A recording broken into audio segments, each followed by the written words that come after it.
Business-to-business social media strategy.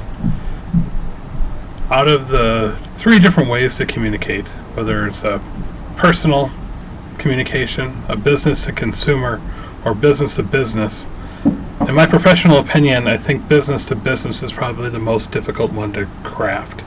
The messaging is aimed at a specific audience, namely people involved in a different business that you're hoping to do business with.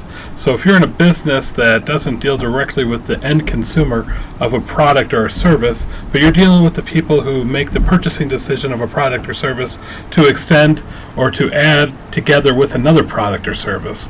So it's a difficult way of messaging. I'm going to cheat a little bit and use a PowerPoint that I put together for writing for the web class on social media, because near the end it gets to the bulk of the issue. So I basically go through social media, what you've been learning in this class. It's a necessary part of the conversation. I go through what's the definition of social media, take weeks like we are doing to cover all aspects. We show that it's part of the Trinity, and the Trinity that we talk about is a little bit different from your text, but I talk about dynamic content, microblogging using Twitter, other status updates, and mobile alerts, and then social media, the way to have the open-ended discussion, offering feedback. The need may be a strong word, but it still exists. You know, sites can exist without engaging the audience, but you want to engage the audience to be effective, especially in a business-to-business play. So I offer my Coke rewards as a business-to-consumer way of speaking. I offer Marcus Theaters with their Facebook page that I help work on as a way to business-to-consumer.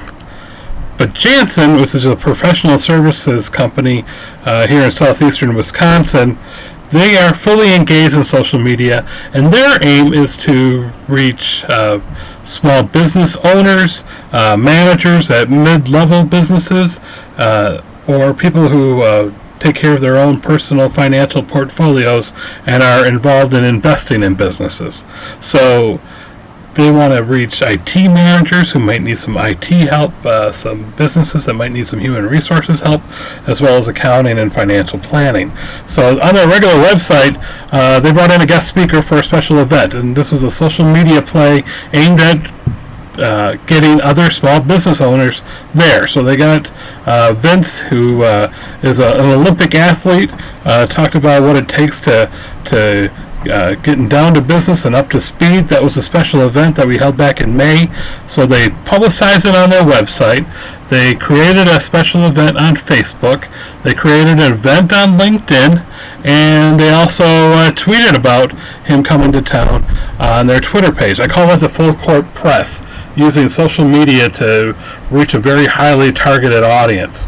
So I would say in business-to-business communication, LinkedIn is probably the best opportunity to do it, although Facebook and Twitter do have their place.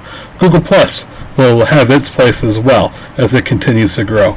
But you want to make sure that your messaging makes sense. When you share in updates, keep in mind who you want following you and how to gear the message toward them. So it would be silly for me to talk about terms of the Brewers made the postseason, the Bucks are now playing again this season.